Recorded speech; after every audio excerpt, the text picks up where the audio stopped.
இப்ப வர வழியில் அடிச்சு பிடிச்சு வரும்போது திரும்ப டிவியில பிரேக்கிங் நியூஸ்.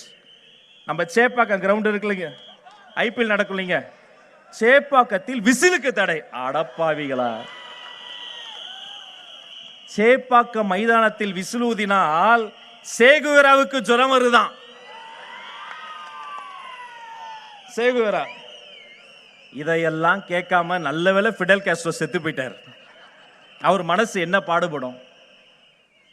விளையாட்டு என்பது மக்கள் கவலைகளை மறந்து உடல் உழைப்பை செலுத்தி சந்தோஷமா இருக்கிற இடம். இத்தனை ஆண்டுகாலமாக சேப்பாக்கம் மைதானத்தில் விசில் சத்தம் ஓங்கி ஒலித்தது. விசிலுக்குனே பாட்டே போட்டாங்க. ஆனா தமிழக வெற்றி கழகத்திற்கு ஒரு சின்னம், விசில் சின்னம் வந்துவிட்டது என்று சொன்னால் தீய சக்தி பயப்படுது, ஊழல் சக்தி பயப்படுது.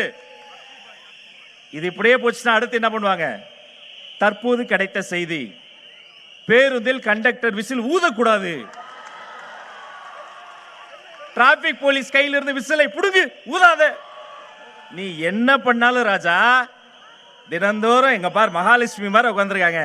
என் தாய்மார்கள் காலையில் அந்த மங்களமா பாலை வைக்கும் போது குக்கர் கூட என் விசில் சத்தத்தை சொல்லிதான் அடிக்கும். மண்ணுக்கு என்ன பிரச்சனை, மனிதர்களுக்கு என்ன பிரச்சனை, அதை பாப்பீங்களா? விசில் ஊதக்கூடாதா? இன்றைய தினம் தமிழ்நாடு முழுக்க டிஎன்பிஎஸ்சி பரீட்சை தேர்வு எழுதியிருக்காங்க எங்க பசங்க.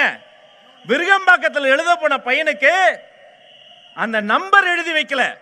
கேட்டா தம்பி தம்பி இல்ல நீ போ, நீ நந்தனம்ல இருக்கக்கூடிய எக்ஸாம் சென்டருக்கு போய் துரத்தி விட்டுருக்காங்க.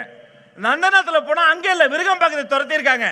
தமிழ்நாடு முழுக்க முதல் முறையா டிஎன்பிஎஸ்சி எக்ஸாம பாதிலேயே நிறுத்தி பசங்களை நடு ரோட்ல நிறுத்தி இருக்காங்க. இதுக்கு பதில் சொல்ல துப்பு இல்ல. விசிலை தடுக்கிறதுக்கு நீ வர்ற. எழுதி வைத்துக் கொள்ளுங்கள், உங்களுடைய ஆட்சி மட்டுமல்ல அரசியலே முடிய போகிறது. ஆனா நாங்க யாரு? இந்த மேடையை பாருங்க.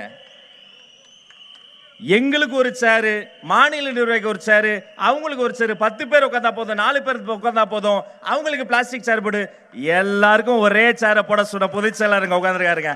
உழைத்தவர்கள் அத்தனை பேரை மேடையேற்றக்கூடிய கட்சி தமிழக வெற்றி கழகம், மறந்துடாதீங்க.